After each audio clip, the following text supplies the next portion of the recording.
explain to me, why does Mercedes have a TV in their freaking bathroom stall? Like a couch and a TV. This lighting is everything though.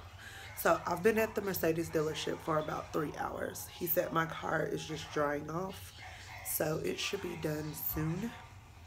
But I just needed to get it serviced before we drive out of San Antonio. And of course I have to get it serviced at a Mercedes dealership. So yeah, that's what I'm doing. I got a video edited, and then what I'm gonna do is go to the mall next to do some Christmas shopping. Yes. I just spent entirely too much time at the Mercedes car dealership, and I was kind of bummed because I wanted to actually see the inside of the GLE 43. I think it's the AMG GLE 43. And all they had were GLC 43 coupes. Yeah.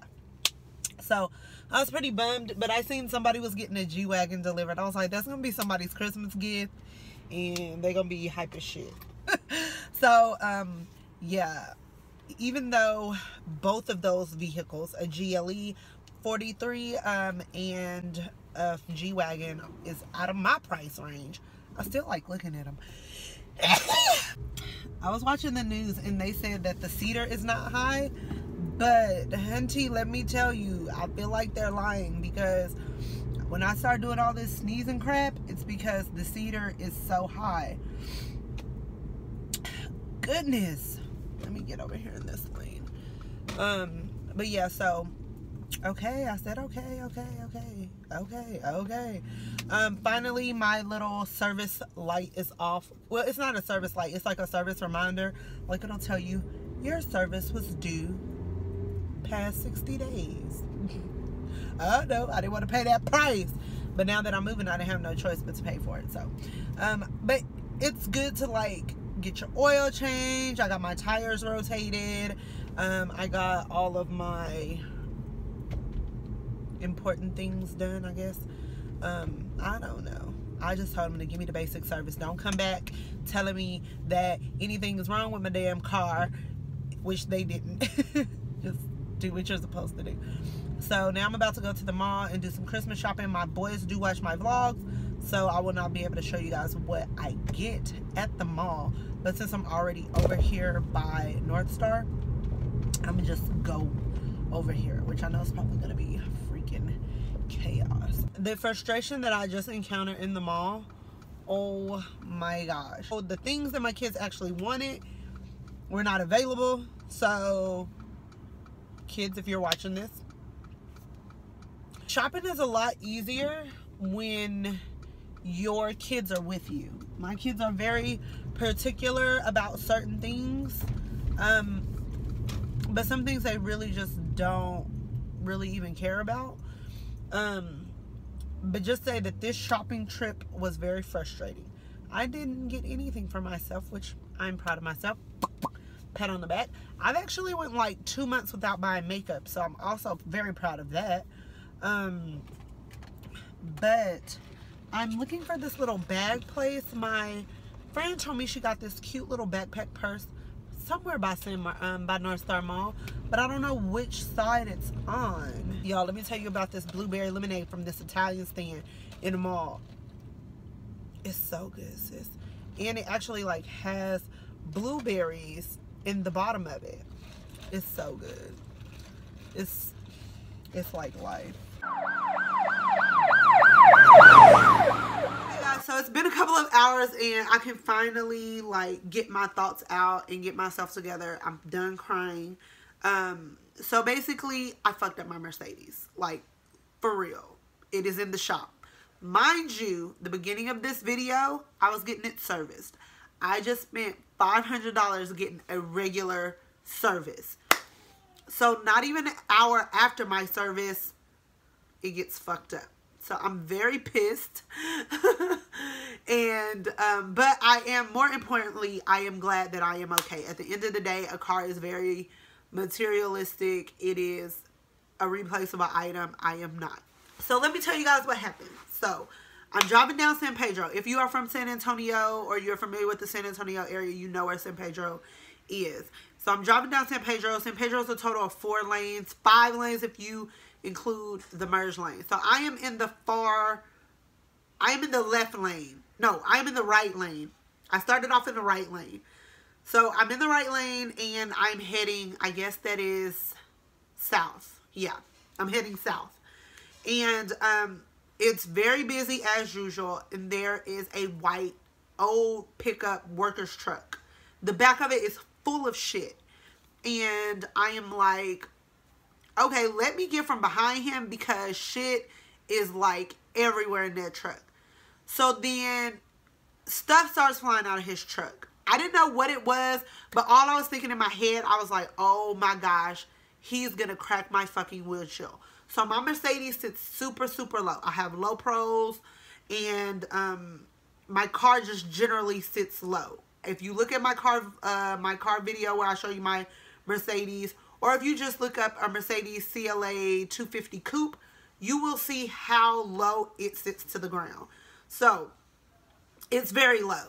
And then, you know, he has a worker truck. So I'm like, oh my God, the shit's going to fly out and bust my windshield. So I'm kind of weaving and dodging the stuff that is flying out of his car. So then I switch to the middle lane. Well, it's not the middle, but a middle lane. And he switches along with me. So right then, a big ass metal thing falls out of his truck. And I seen it. Like, it was slow motion, but it was going so fast. So I immediately, look, I can't even get my words out. So I immediately looked to my left and I looked to my right, and I couldn't get over because there's so much traffic. Like, if I would have went to either lane, I would have hit somebody. And all I can think of is if I slam on my brakes, like super hard, the lady behind me is going to smash into me. So I ate it. And I barely hit my brakes. I ran over whatever it was. And by that time, luckily, the lady behind me seen that I had my brakes on and I threw my hazards on, that she slowed down and didn't hit me. But immediately, all my lights in my car came on and my car started smoking. And then it won't go. So I'm literally stuck in the middle of San Pedro and I can't go anywhere. So I called my husband freaking out. Of course, natural instincts was to call my husband. And he's like, call the fucking police and call the insurance. So I called the police. In my head, it took them like 30 fucking minutes to show up. In reality, it probably only took them like a cool 10 minutes to show up, which 10 minutes was still a long time because, mind you, it's a busy street. I'm in the middle of the lane and people are just coming. So there were a ton of people who stopped, who were like, are you okay? Because I'm crying, I'm freaking out. Like, my anxiety is already bad. So I'm like shaking and I'm crying and I don't know what to do because I can't get out of my car, because if I get out of my car, somebody's going to hit me. My car won't move, so I can't even move it to the side lane. And so there were a couple of guys who actually got out of their car and they were like, do you want us to help you push it to the side? And I was like, it won't go. So I was just freaking out. The police ended up coming. It was a total of like 4 police cars. And they barricaded me off so people could only use one lane. And I was like the rest of the road. And I know people were passing me like, what the fuck? She's not in a car accident. She's holding up traffic. Why? But then if you're on the other, if they were on the other side of me, literally it looks like all the fluid that is in my car or was in my car was literally on the ground.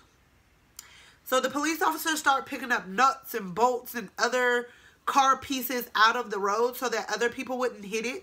But we found out that it was a pulley. And I'm going to insert a picture in this video. But I ran over a pulley and I couldn't get it from, it was like jammed in the bottom of my car. But, you know, the police officers told me that it was not my fault. So the car report, in the car report, I was not at fault, but I did not get the model. I didn't get the license plates of the truck, and I didn't know the model because honestly I was not looking at it. And I swear it happened so fast, but living it was kind of like it was slow motion because I was like, he's gonna, like, it's gonna crack my windshield. I didn't think the next thing that was gonna fall out was gonna be a big ass pulley. So I'm glad that I didn't injure anybody else by fucking my car up. Like, there could have been a, you know, the lady behind me could have had kids in her car and then she would have rammed into me. Luckily we were not going fast either. I was driving maybe 30 because San Pedro is like so busy and there's like lights like every single block. So you don't even have time to speed, honestly, because traffic is just so nuts. But all I kept thinking was like, somebody is going to ram the fuck out of me. And I can't do anything about it but keep my hazards on and pray to God that nobody runs into me. So yeah, that's how my day has ended. I am so pissed.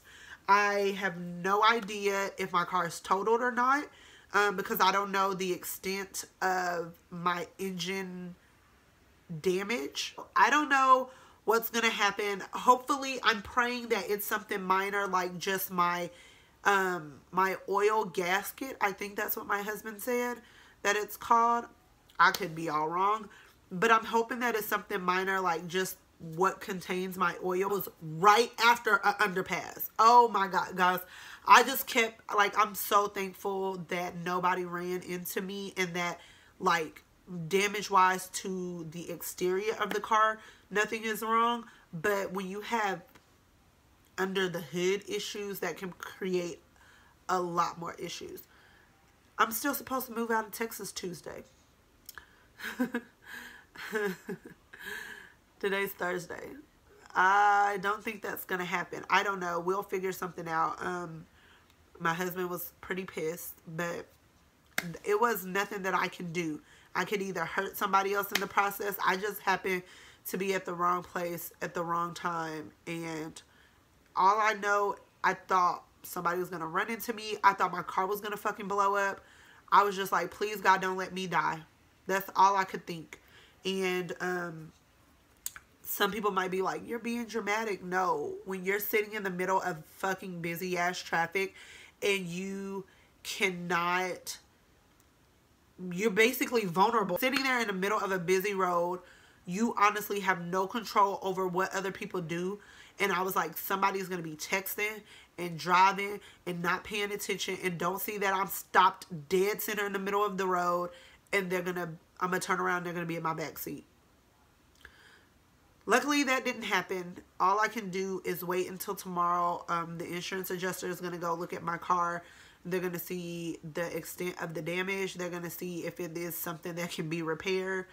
I'm hoping that it's just like oil problems, and that can be replaced fairly quickly. And then, I mean, I'm out of even more money paying my damn deductible, but it is what it is. We're always Murphy's Law.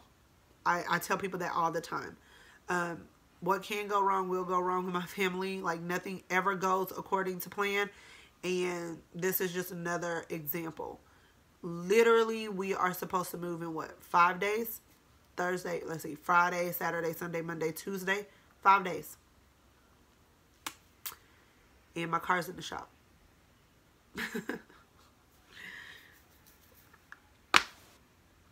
I don't know. So I'm gonna end this vlog here, and I'm gonna pray for the best, and I'll keep you guys updated with these vlogs on how shit goes. That's pretty much all I can fucking do. I don't know. Thank God my kids were not in the car.